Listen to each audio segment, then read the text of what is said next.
নমস্কাৰ ছাৰ বাইদেউসকল পুৰণি পেঞ্চন অপিএছ সম্পৰ্কীয় এটি সংবাদ দিব বিচাৰিছো নিশ্চয়কৈ আপোনালোকে স্ক্ৰীনত চাই আছে পুৰণি পেঞ্চন সম্পৰ্কীয় এটি বিষয় 15,000 কৰ্মচাৰীলৈ আশাৰ ৰেঙনি ৰাজ্য চৰকাৰৰ বিত্ত সচিবে আৰম্ভ কৰিছে অপিএছলৈ পৰিৱৰ্তনৰ প্ৰক্ৰিয়া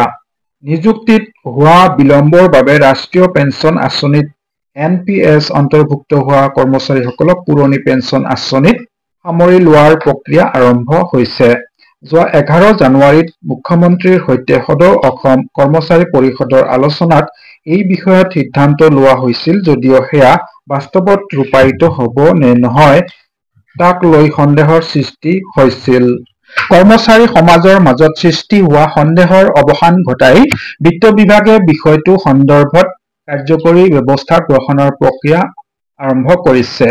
ইয়াৰ লগে লগে এনপিএছত সোমাই পৰা প্ৰায় 15,000 কৰ্মচাৰীয়ে অপিএছ লাভ কৰি উপকৃত হোৱাৰ সম্ভাৱনা উজ্জ্বল হৈ পৰিছে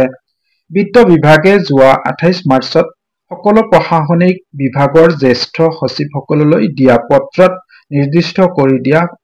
ফৰ্মেটত তথ্য পাতি দাখিল কৰিবলৈ নিৰ্দেশ জাৰি কৰিছে উল্লেখযোগ্য যে কেন্দ্ৰীয় চৰকাৰে 2004 চনৰ পৰা অপিএছ পৰিহাৰ কৰি এনপিএছ প্ৰৱৰ্তন কৰিছিল অসমত এনপিএছ প্ৰৱৰ্তন কৰা হৈছিল 1 ফেব্ৰুৱাৰী 2005 পৰা ৰাজ্যত এনে বহু কৰ্মচাৰী আছে যিসকলৰ নিযুক্তি প্ৰক্ৰিয়া উক্ত সময়ৰ আগত আৰম্ভ হৈছিল যদিও নিযুক্তি লাভ কৰে 2005 চনৰ 1 ফেব্ৰুৱাৰীৰ পাছত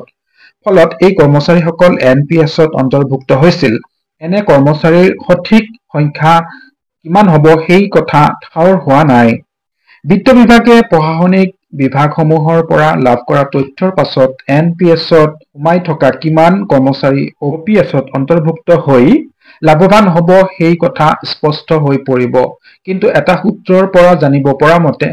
ৰাজ্যৰ প্ৰায় 15,000 কৰ্মচাৰী বিত্ত বিভাগে আৰম্ভ কৰা প্ৰক্ৰিয়াৰ অন্তত লাভান্বিত হ'ব বিত্ত বিভাগৰ সচিব দিলীপ কুমাৰ বৰাই প্ৰশাসনিক বিভাগসমূহৰ জ্যেষ্ঠ সচিবসকলৰ পৰা ফৰ্মেটত বিভাগৰ নাম কৰ্মচাৰীৰ নাম বিজ্ঞাপন কেতিয়া প্ৰকাশ হৈছিল নিযুক্তি পত্ৰৰ নম্বৰ নিযুক্তি আৰু যোগদানৰ তাৰিখ নিযুক্তি প্ৰক্ৰিয়া আৰু নিযুক্তিৰ মাজত সময়ৰ ব্যৱধান বিত্ত বিভাগে চাকৰিৰ সেৱা নিয়মীয়া কৰাৰ ক্ষেত্ৰত সন্মতি দিয়াৰ তাৰিখ আৰু বৰ্তমান লাভ কৰি থকা মূল দৰমহাৰ গাঁথনিৰ সবিশেষ তথ্য পাতি দিবলৈ নিৰ্দেশ দিছে কৰ্মচাৰী পৰিষদে মুখ্যমন্ত্ৰীৰ লগত কৰা আলোচনাৰ সিদ্ধান্তৰ পাছত বিত্ত বিভাগে প্ৰক্ৰিয়া আৰম্ভ কৰাত সন্তুষ্টি প্ৰকাশ কৰিছে সদৌ অসম কৰ্মচাৰী পৰিষদে পৰিষদৰ সভাপতি দীপেন শৰ্মা আৰু প্ৰধান সম্পাদক পংকজ বৰ্মনে ৰাজ্য চৰকাৰে গ্ৰহণ কৰা এই পদক্ষেপক আদৰণি জনাইছে এয়া আছিল পুৰণি পেঞ্চন অপিএছৰ সংবাদটি এনেধৰণৰ সংবাদসমূহ পাই থাকিবলৈ চেনেলটো সাবস্ক্ৰাইব কৰি অল নটিফিকেশ্যন অন কৰি ৰাখিব ধন্যবাদ জয় অসম